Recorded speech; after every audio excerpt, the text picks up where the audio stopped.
Hi,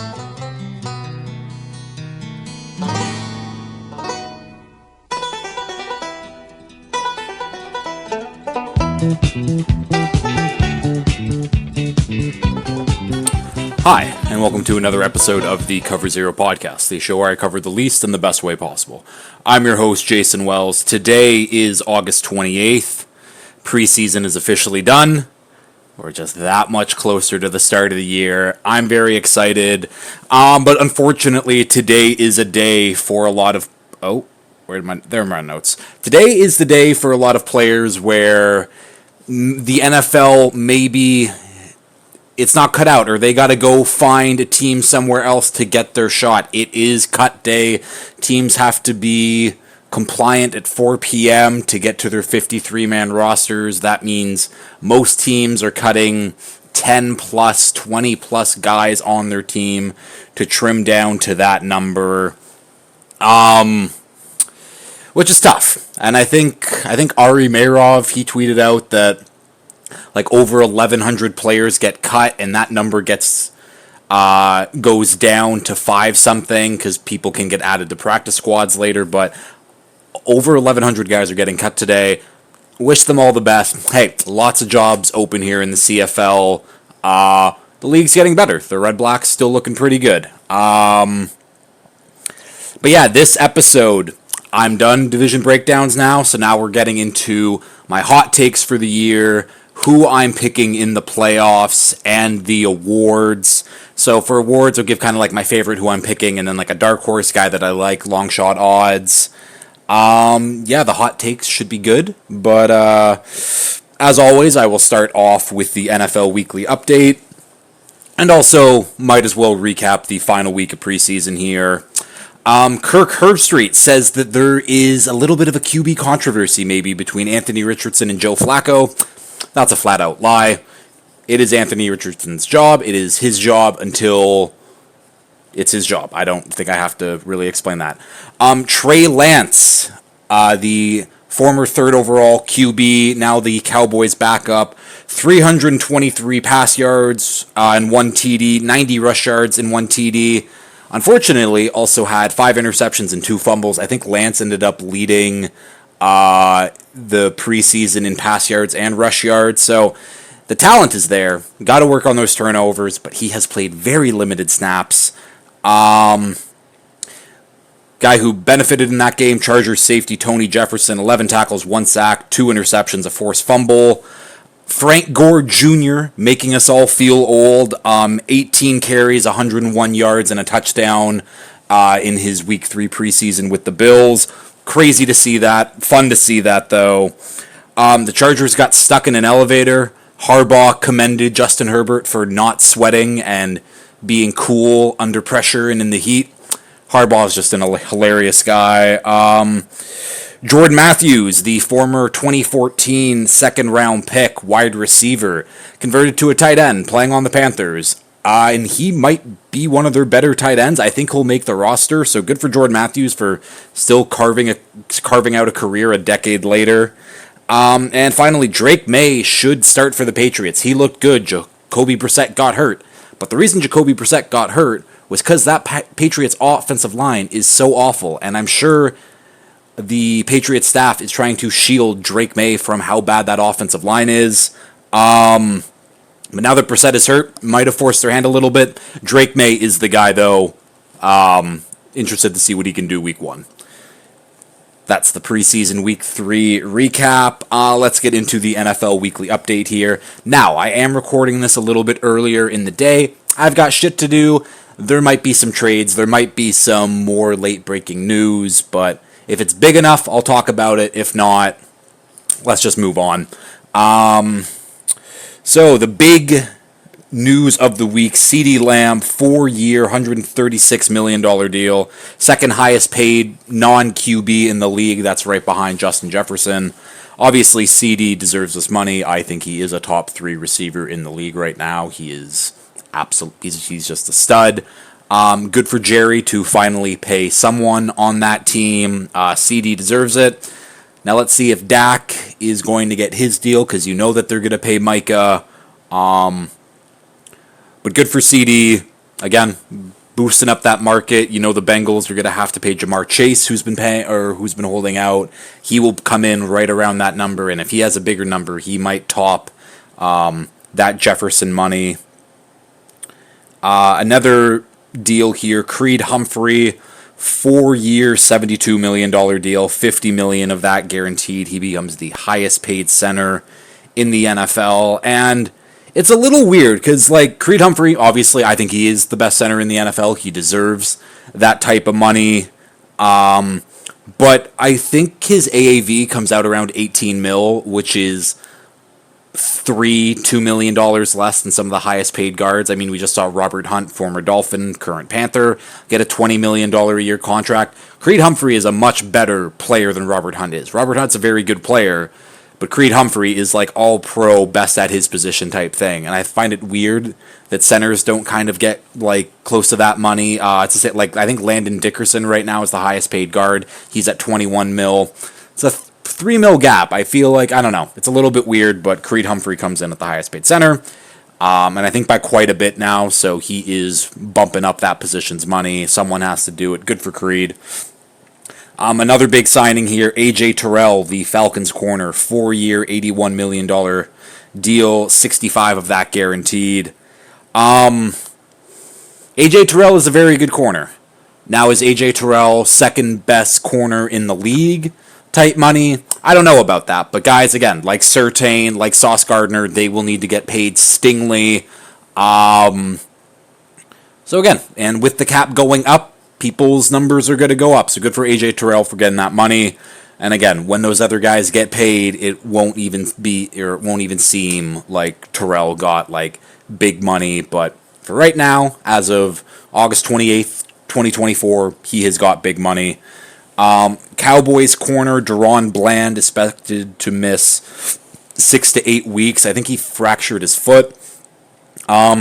That's a big loss. Obviously, Bland, the pick six king from last year, was going to be their second corner opposite Trevon Diggs. I talked about corner duo is a little weird, but this is more about Bland. That's a big loss. I don't know who steps up for the Cowboys at this point. That is a weaker secondary just in general. I think it's a weaker defense in general than it was last year. We'll see what Mike Zimmer can do, but not having Bland for the first 4 or 5 weeks of the season, that's going to suck. We have a trade. We got a couple trades, actually, but starting off with this one. Jahan Dotson and a 5th are traded to the Eagles for a 3rd and 2 7s. If you don't know Jahan Dotson, that's perfectly okay. He was a former first-round pick. And just didn't really amount. He had a pretty good rookie season with no one really throwing him the ball, but like never really progressed, and he had a chance to really show this new coaching staff and new front office that like he can be the wide receiver too, because there really wasn't many people competing for reps. It was Daimi Brown, it was Olamide Zaccheaus, who got cut from the Eagles and now was given Dotson problems for that wide receiver 2 spot. That's a little bit of a concern. They drafted Luke McCaffrey, Martavis Bryant coming out of nowhere, but like that wide receiver 2 spot was wide open, and the fact that Dotson couldn't win that, a little concerning. Now, Dotson kind of going back home. He went to Penn State. Obviously, Philadelphia is in Pennsylvania. Shocking, I know. So maybe it's like, oh, Howie did it again, but Howie just gets notable players that NFL fans know. It's like, that's a name that I know. That must be a good pickup. And most of the time, it doesn't work out. But Dotson, seemingly the wide receiver 3 in Philly. Not bad, but kind of a nothing trade. I think good for the Commanders for getting a day 2 pick out of him. The other trade here, Malik Willis traded for a 7th round pick. My QB1 in the 2022 class, and that class absolutely stunk. It was not good. Every QB, every kind of like top-rated QB, and that's Kenny Pickett, Malik Willis, Sam Howell, Desmond Ridder, like the top 4 guys, they have all moved on to other teams at this point. But yeah, traded to the Packers for a seventh. Doesn't really mean anything, but Malik Willis will be their backup QB. And I was talking with Cam and Keeg about this yesterday, but it's like, oh, is the 2022 class pushing to be like, oh, the worst QB class of all time? And obviously, they got 2013 to compete with. And if you don't remember 2013, that was the year of EJ Manuel, Geno Smith, Mike Glennon, Matt Barkley, Landry Jones. I think that's it. Ryan Nassib. And yeah, those guys are competing with Kenny Pickett, Desmond Ridder, Sam Howell, Malik Willis. But of course, Mr. Irrelevant, Brock Purdy, is the one who is really saving that draft class right now. So right now, even with the late resurgence of Geno, that 2022 class is just being propped up just enough by Brock Purdy at this point. So 2013 still has the mantle of the worst QB class of all time. Juju Smith, after being cut from the Patriots a couple weeks ago, he is signing back with the Chiefs. Now, this is just, again, it's a name. I don't think Juju is any good at this point. His knees seem to be destroyed, which is very unfortunate because he was a very good player. His might have been his sophomore year with when Antonio Brown was running opposite him, but he looked like the next kind of like big wide receiver in the league, and it just shows how like bad injuries can be. He goes back to the Chiefs though, and he's seemingly going to be battling for their wide receiver 4, wide receiver 5. Wide receiver 4, I think, is Justin Watson, and I think Justin Watson is better than Juju at this point. But wide receiver 5 is where there's a bit of a debate. That's Sky Moore, that's Kadarius Toney, that's Mecole Hardman. Those 3 guys stink. Now, I think Juju is better than those guys, and I think Juju is better than those guys without any ligaments in his knee. So, hopefully Juju carves out a little bit of a role, maybe can be an effective role player for the Chiefs team, but he's back in Kansas City.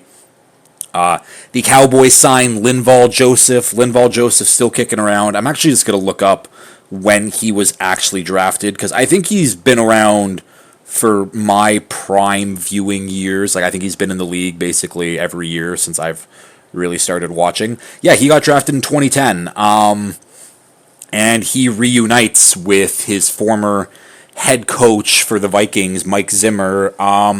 But again, it's just a name, and it's another name that this Cowboys team is just kind of adding. They add Linval Joseph now. They added Jordan Phillips and Carl Lawson in prior weeks. Mike Zimmer is just getting guys who kind of know what he wants to do. I think it's as simple as that. I don't think it's a great move, but Linval Joseph at 35, turning 36 this year. Let's see what he can do. We have some NFL suspensions, and I know what you're thinking. It's like, oh, did the Rashee Rice suspension finally happen? No, it did not. I don't know what the NFL is waiting for on that, but Rashee Rice might play the full year. I don't know why either. But yeah, Ulrich Jackson, the Rams left tackle, has suspended 2 games. I tried to figure out why he got suspended. Could not find actually what he did. Zay Jones is suspended 5 games for, I think it was domestic battery, assault, something like that. Maybe it's just domestic battery, not the assault. But Zay Jones suspended 5 games. And then J.C. Jackson, who is not on a roster right now, he got suspended for a game. But a couple of notable suspensions. Obviously, Ulrich Jackson will be starting, is one of the Rams' starting tackles, so they will be without him for the first couple games. Zay Jones, depth wide receiver for the Cardinals, but I like Zay Jones. Zay Jones has been a good player, and I think the reason why I like Zay Jones, and this makes me like Zay Jones a lot less because domestic battery, you did something shitty, makes me like Zay Jones, but I always used him in Madden. Like, I think it was like Madden 19 and 20 where he was just like a solid wide receiver that I'd always draft in my fantasy drafts, and I like Zay Jones. And last note up here, the Hall of Fame says head coaches will only have to wait 1 year to get into the Hall instead of the 5. This might be the Bill Belichick rule, so he will be eligible for 2026 now. Same thing with Pete Carroll. Both guys will be eligible starting in 2026. I think both will be Hall Hall of Fame coaches. I know that it's like the Pro Football Hall of Fame, so like college stuff doesn't get considered. But Pete Carroll has been a very good head coach everywhere he's been, and Belichick is obviously like the GOAT. But yeah, new rule for the Hall of Fame. Yeah, I guess let's get right into hot takes, awards, and my playoff teams. So, I've got this. What am I trying to say here? I'll go from like less hot takes to like that's a spicy take, that's a good one. And we'll see. We'll see how this goes. Chu was supposed to be on this episode. Chu actually nailed a lot of his hot takes last year, surprisingly. But I got 7 here, so let's see how well I can do. Starting off with one of my less spicy takes here is Dalton Kincaid, the Bills' starting tight end, first-round pick from last year. He will finish with the most receiving yards on this team. He will essentially be wide receiver number 1.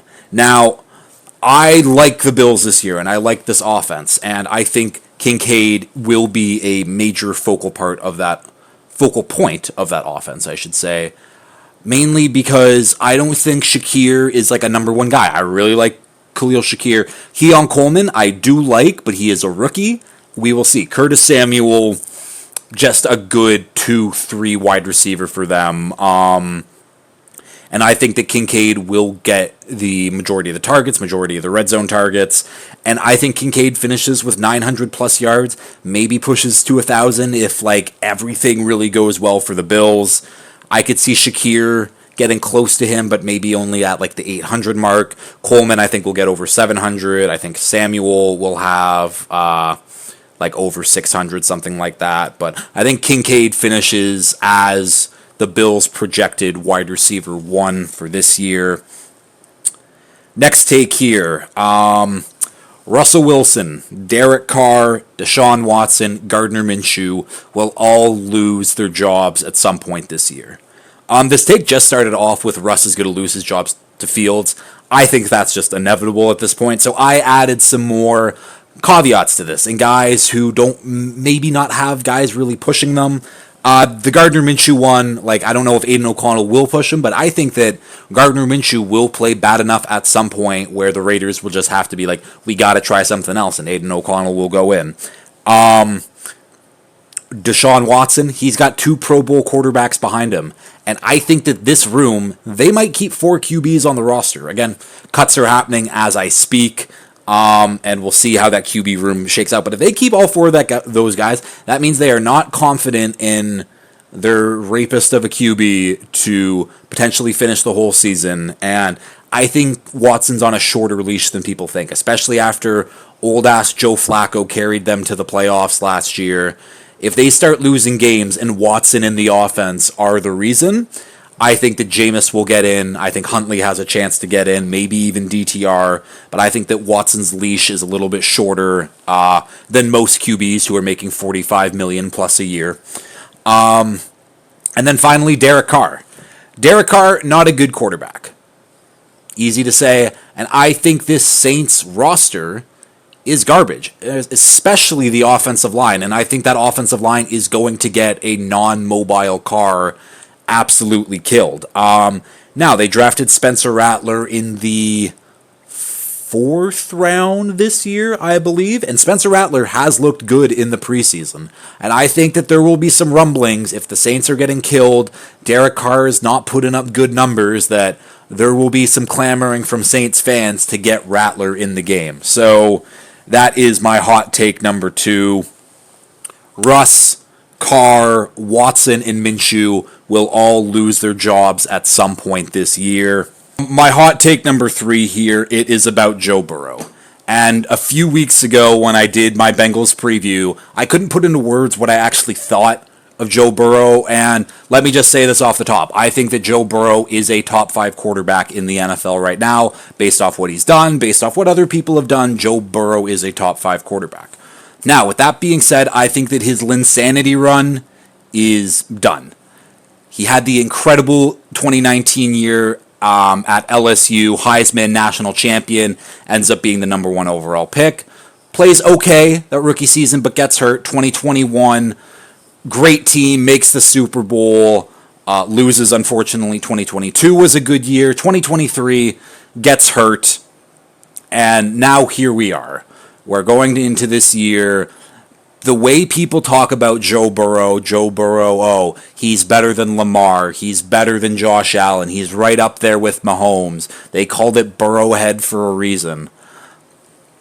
I don't think that Joe Burrow should be even in the same group as guys like Mahomes, guys like Josh Allen, guys like Lamar. Those guys, to me, are game changers at the QB position, can put a team on their back. Now, I know that Lamar playoffs, it's like, oh, whatever. But I think that when you look at Joe Burrow, he is a similar type of QB to someone like a Jared Goff, like a Brock Purdy, like a Tua. And I like all of those QBs. I think all of those QBs are very good. But I don't think Joe Burrow should be considered amongst the elite. And I think that this is the year where people are like, Joe Burrow, very good QB. Joe Burrow, not in the same realm as those other guys. And where the hot take comes in, and that already might be a spicy take, but I think that Joe Burrow has a worse year statistically than one of Jared Goff or Brock Purdy. It could be both. It could just be one of them, but that's where I think he is in the QB scope right now. Right now, still a top 5 quarterback, because there's a lot of other quarterbacks behind him who have not hit their peak or have not hit their stride yet. But I don't think that Joe Burrow is one of the elite QBs in this league. Call me a hater, call me what you want, but that's my feelings on them anyways. Next take here. It is about the Dallas Cowboys and Dak Prescott.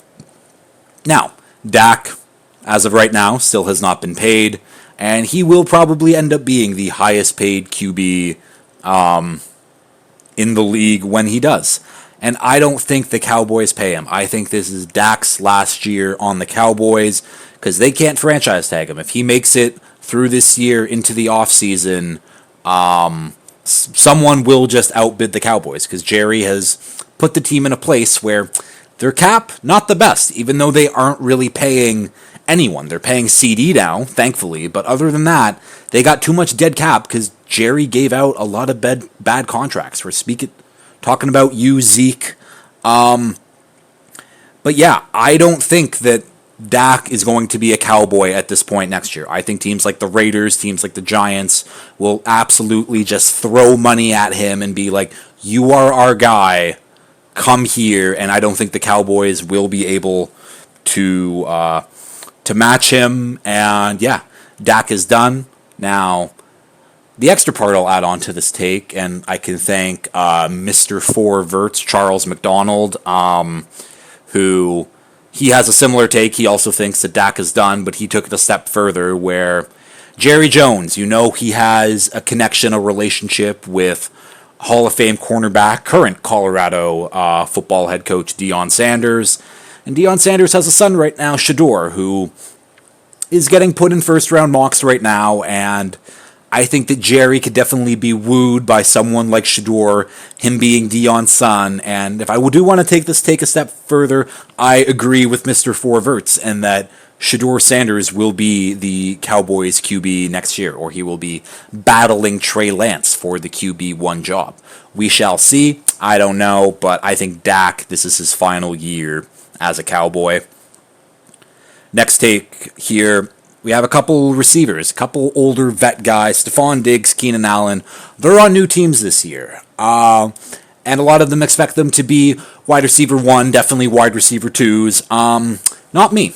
I think that both of these guys are going to finish as wide receiver 3s on their team.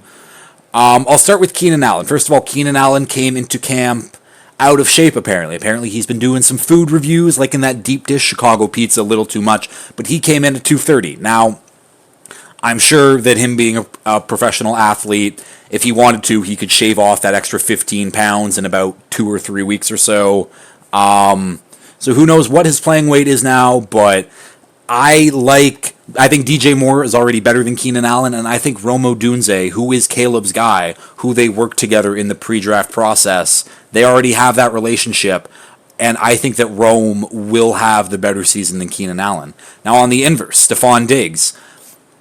People think he could be the wide receiver one. I think Nico Collins is surefire that wide receiver one after the season he had last year.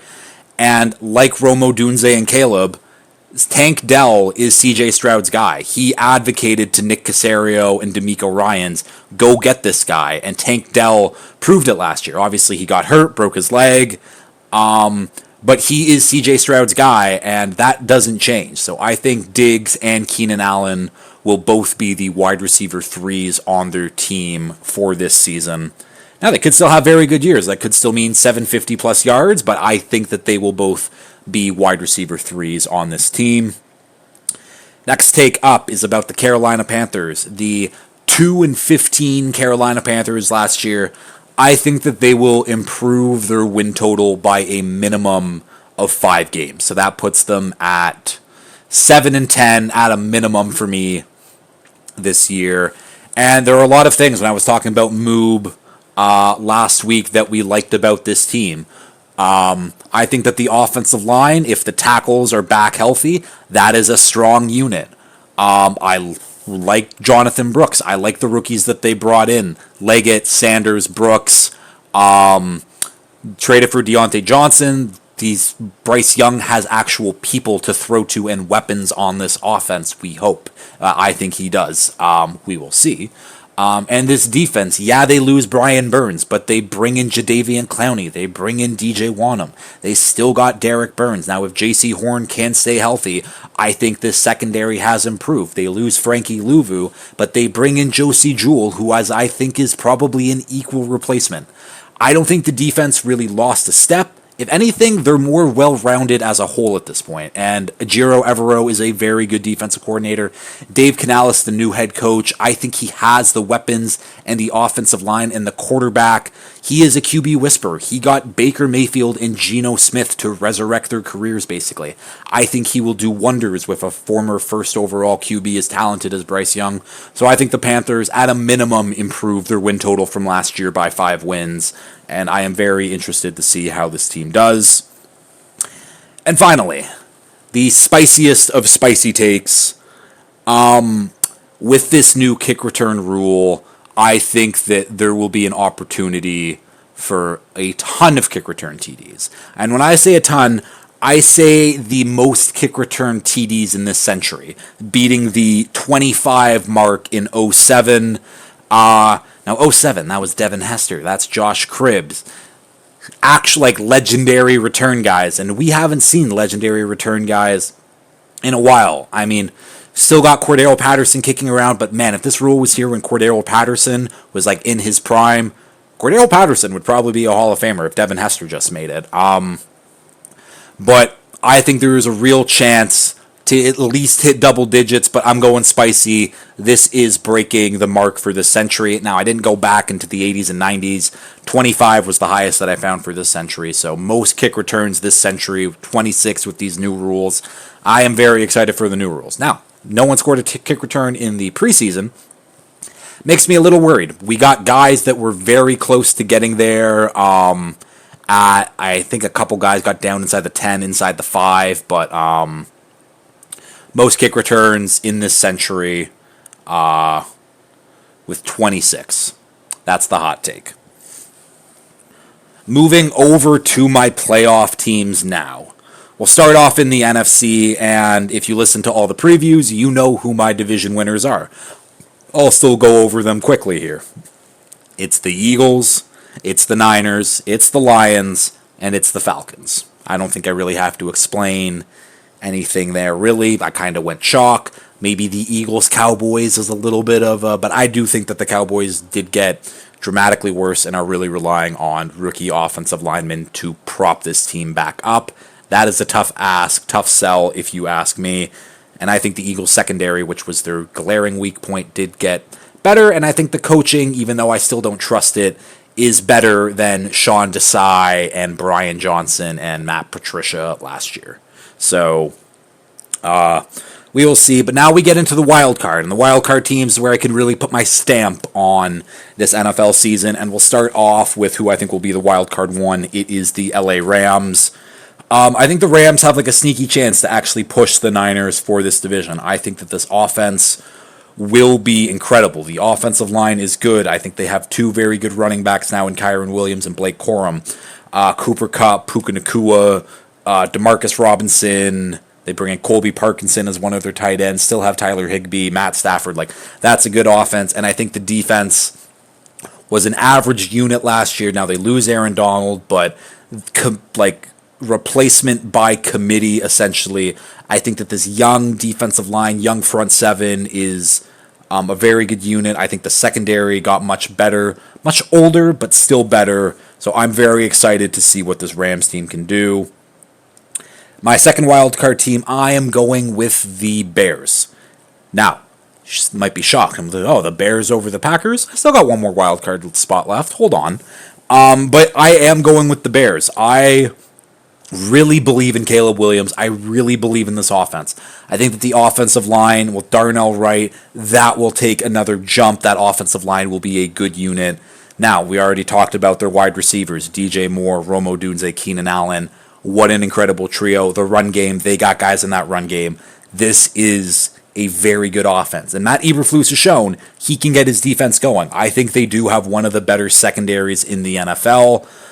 Their front seven maybe could use a little bit of work, but Montez Sweat has shown he can do his thing without anyone else really there. Now, if the interior defensive line with Zach Pickens and Gervon Dexter can step up, two guys who they picked in day 2 in last year's draft, their linebackers are good. Like, this is a very good team, and I think that they can push for the wild card. Now, final wild card team here. I'm leaving teams off like the Packers, leaving teams off like the Seahawks right now. Who else is there really to talk about? I think that's it. I think those are the only two teams that I could really consider for this final illustrious spot right now. And I am going to go with the Seahawks. Mainly because Mike Macdonald, I think that defense is going to be great. I am really buying into the Seahawks defense under Mike Macdonald. The offense, Geno needs to be Geno, which is just kind of like a little bit above average. But like DK Metcalf, Tyler Lockett, JSN, I like the running backs. Ryan Grubb, very interested to see what he can do as first-year offensive coordinator. But I like this Seahawks team, and I think that they will be pushing for a playoff spot team. And now, for the teams who didn't make it. So I guess basically I just have to talk about the Packers, really, because that, I think, is the only other team that really has an outside chance of making the playoffs. Like, I do think the Panthers have like a chance, but the Panthers are only making the playoffs if they win the division. There's no way they make it as a wild card team, in my opinion. The Bucks, I don't see it. The Saints, definitely not. But let's talk about this Packers team. And I do think this Packers team is going to be good, and I do think that they can win, or not win the division, but I do think that they could push for a wild card spot, because I do think the Lions will just be that much better. I do think the Lions have a chance to be the best team in the NFL. But with the Packers, we talk about there has to be some regression at some point, where everything kind of broke right for the Packers, especially in that second half of the year. And it's still a very good team. I like the defense. I think the secondary is a little iffy to me. I don't know if Jair is his true number one corner that he was at one point, but I don't trust any of these wide receivers fully. All of them played great last year. Watson's always injured, but when he plays, he's a touchdown machine. Romeo Doubs, Dontavian Wicks, Jaden Reed as a rookie was like electric. Like, they have guys, but I don't think that all of those guys are wide receiver 2, 3s. Like, they don't have a wide receiver 1 in my opinion. And they got a bunch of wide receiver 2 and 3s, which isn't a bad thing, but I also don't think that they have an actual bunch of 2 and 3s. Like I don't like all of them played exceptionally well. I don't think all of them continue on that trajectory this year. Some will take a step back, some might take a step forward, but I don't think it'll be enough of a step forward from what they did last year. And I think, yeah, Jordan Love had a phenomenal second half of the year. Like MVP type stuff over a full season, but I don't know. Like I think that there's more questions of this team, which is stupid because obviously I'm trusting Caleb Williams and a rookie and Matt Eberflus, who hasn't really shown much, and I don't like Shane Waldron, the Bears offensive coordinator, but if I'm going to go for splashy, I'm going to go for the Bears over the Packers. I think it will be close. I mean, the Packers could really make me eat my words, and they could be like a 12-win team if Jordan Love is like that guy, and I do think Jordan Love is very good, but I'm going to go spicy, and the Packers are going to miss the playoffs. On the AFC side now, again, if you listen to my division previews, you know that my winners are the Bills, the Chiefs, the Ravens, and the Texans. Again, fairly chalk. Now you might be wondering, Jason, you're a Dolphins fan. How are you picking the Bills? I'm not doing this again. Like, until I see us beat the Bills, until we are there in January with the division, like, it's the Bills' division to lose. And I do think that even with the losses that the Bills have had, this is still a very good Bills team, and I will not bet against them until the Dolphins prove it to me that they will be the better team. Now, obviously the Dolphins are wild card number one. They will have a very good team. We'll talk about awards in a bit. But this Dolphins team is going to be a playoff team. I'm excited with the defense and Anthony Weaver and what they can do. I think that this offense is going to take a huge step up, despite all of my worries about the offensive line currently, because our interior fucking sucks. But I think that this will be a good Dolphins team. Now for the other wildcard spots. I'm going with the Colts. Moob and I talked about them last week, where we both believe that this Colts team, especially on offense, has such a high potential if Anthony Richardson plays like that guy. Now, I think there will be ebbs and flows of Richardson, but I think that the highs that he will give you could carry this team to a playoff with the run game, with the offensive line, with the weapons that they have. Like, that offense can be scary, and just on the defensive side, too. This is already a team that I think was top 3 in sacks last year without a primary pass rusher. They add Leatu Latu in the draft to pair him with Kwity Paye, to pair him with DeForest Buckner and Grover Stewart on the inside. That is a very good defensive line. This is a very good defense. This Colts team will be very nice. Simple as that. And for my final wild card team, this took a lot of brainstorming, and I still don't really like it, if we're being honest. Now, teams like the Bengals, obviously, with Joe Burrow coming back healthy. I've already talked about Joe Burrow, and again, like, the Bengals will be a good team, no doubting that, but their division will be very hard. Teams like the Steelers, I am considering. Mike Tomlin, always above 500. The Browns made the playoffs last year.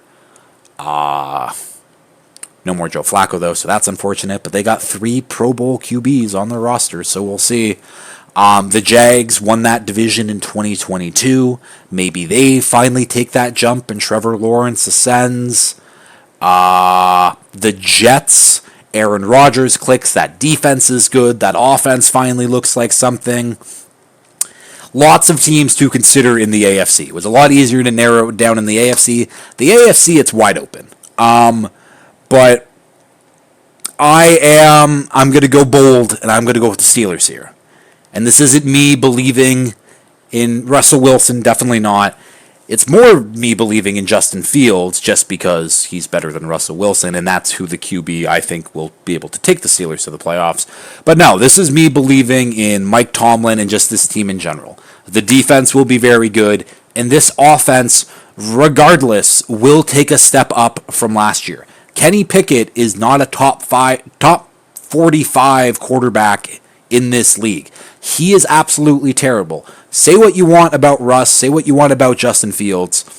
They are both way, way better quarterbacks than Kenny Pickett. I think the offensive line is improved. George Pickens is a stud. And now people will be like, Arthur Smith, he's terrible. And I don't think Arthur Smith is that great. He had some pretty nice Titans offenses a few years ago. But you know who he's better than? Matt Canada, the Steelers offensive coordinator for the past few years. Matt Canada and Kenny Pickett might be the worst quarterback offensive coordinator duo in the history of the league. They both stink. They should, like, Kenny Pickett should be quarterbacking, actually backup quarterbacking the Red Blacks right now.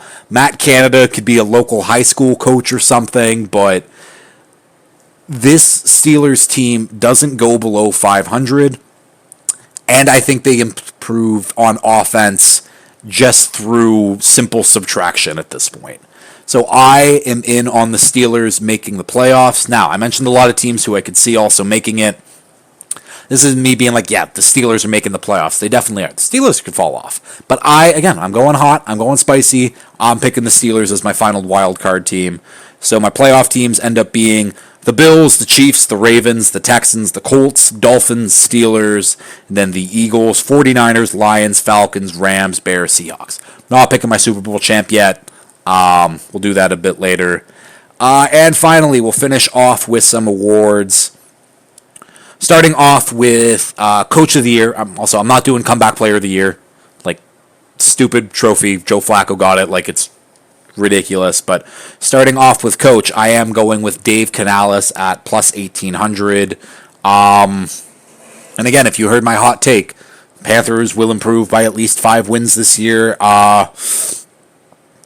You know why I think Dave Canales is capable of that. Now, I think to push for Coach of the Year, he'll need to get closer to that like 9-10 win mark, which maybe that's a possibility. It would be a bit of a long shot, but I think he has good odds at plus 1,800. I think Eberflus is the favorite right now at plus 850, but I like Canales at plus 1,800 just a little bit better. And my dark horse, someone at plus 6,000 odds. It is 3-time Super Bowl winning head coach Andy Reid. Now, Andy Reid isn't going to get this just because the Chiefs are always phenomenal, but I don't know why he wouldn't be considered to be head coach. And I think this Chiefs team is much better than last year, and they won the Super Bowl last year. Where I don't know, if this Chiefs team is pushing 14, 15 wins, you're telling me that Andy Reid isn't in that conversation at the end of the year. I think plus 6,000. I think that was the bottom 3 odds for Coach of the Year. Like Kevin Stefanski, who won the award, was below him. But I don't know. I think it's doable that the Chiefs get 14, 15 wins. I don't know. And at that point, you have to consider Andy Reid for Coach of the Year, even though we all know he's one of the best. But I don't know. I like Andy Reid at plus 6,000. We'll do some Rookie of the Years now. Defensive Rookie of the Year. I got 2 picks that I like here. It is Laiatu Latu at plus 425. I do think he will take this Colts defense to another level. He was my edge 1. I think he is a phenomenal pass rush specialist. He's got an arsenal of moves in his bag. And I think he'll be very good. And then the big defensive tackle out of Texas, Byron Murphy at plus 1,000. I think that he will be Mike McDonald's guy on that interior, and it will be him and Leonard Williams. This is already a good Seahawks front line, so Byron Murphy will get the matchups and the one-on-ones that he wants, and I think that he is good enough to exploit those. So he's a plus 1,000. Now, as dark horses here, I got 2 guys. I got Darius Robinson, the Cardinals' first-round pick, who unfortunately has a calf injury right now, but I'm still keeping it on here because Jonathan Gannon likes versatility. Sorry, taking a sip of water there. And no one was more versatile on the defensive line in last year's draft than Darius Robinson out of Missouri. Someone who can play on the edge, can play at nose, can play at tackle. He can play any of the defensive line spots.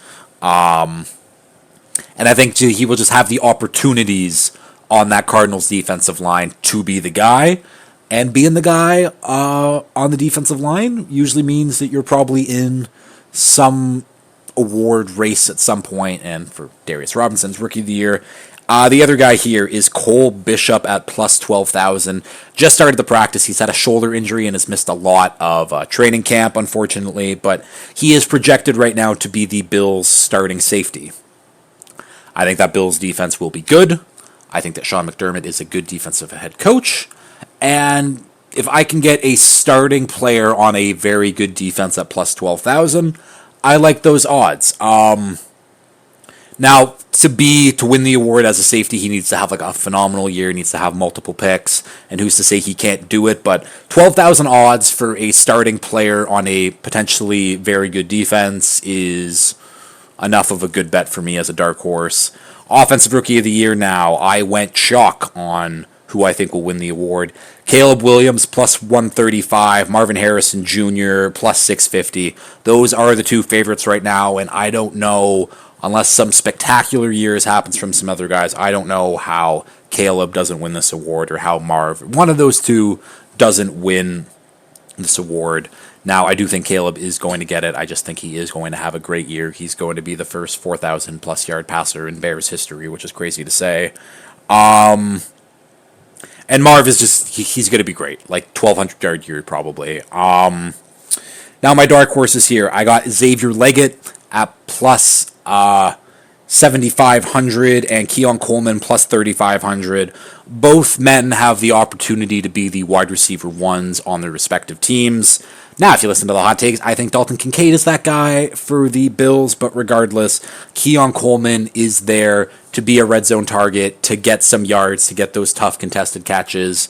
And yeah, he could break out, plus 3,500. Xavier Leggett, on the other hand, I think the world of Xavier Leggett. He is one of my guys, and I think that if he hits his potential, he's just a freak athlete, and if he figures out the football part, he should be one of Bryce Young's favorite targets this year.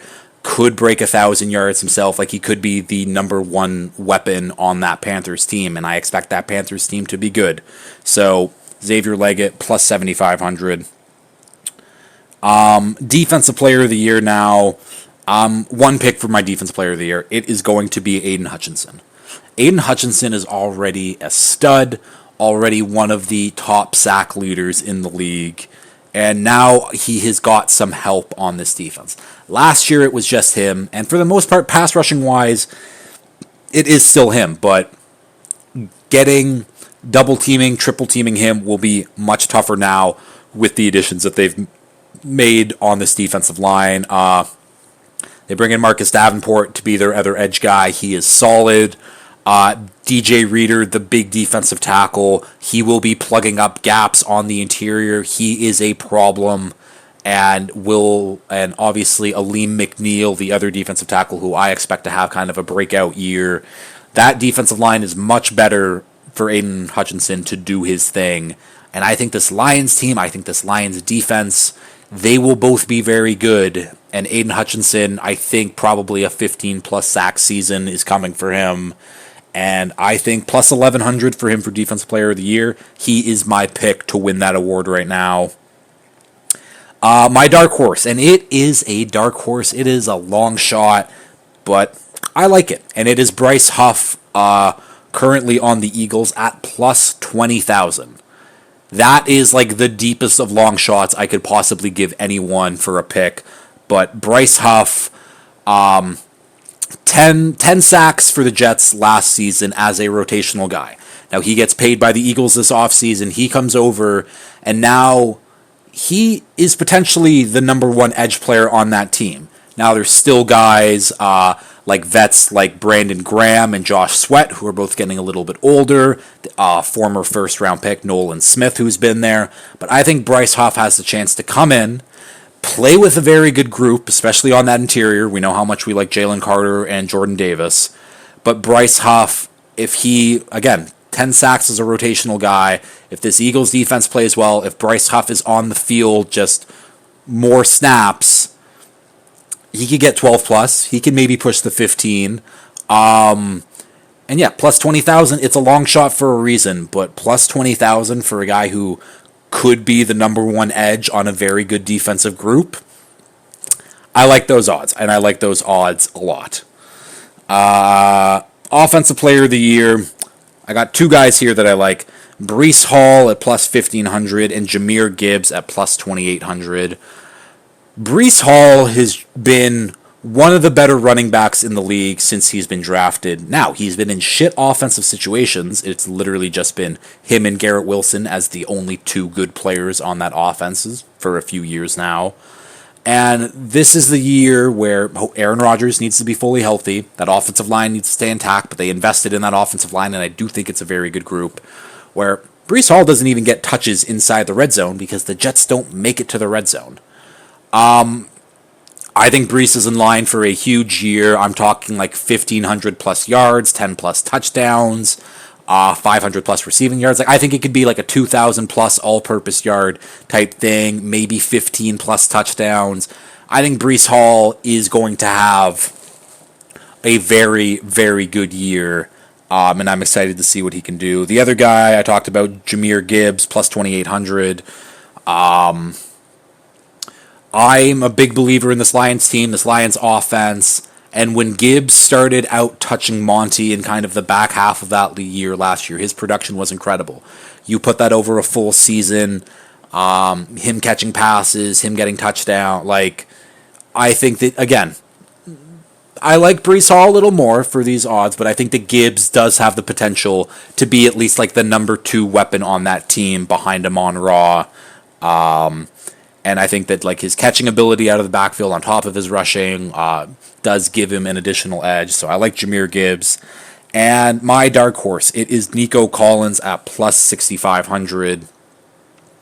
You heard me say it. Nico Collins is the number 1 receiver on this team. 1,400 yards last year with the rookie CJ Stroud. They have a little bit better rapport, you would think now.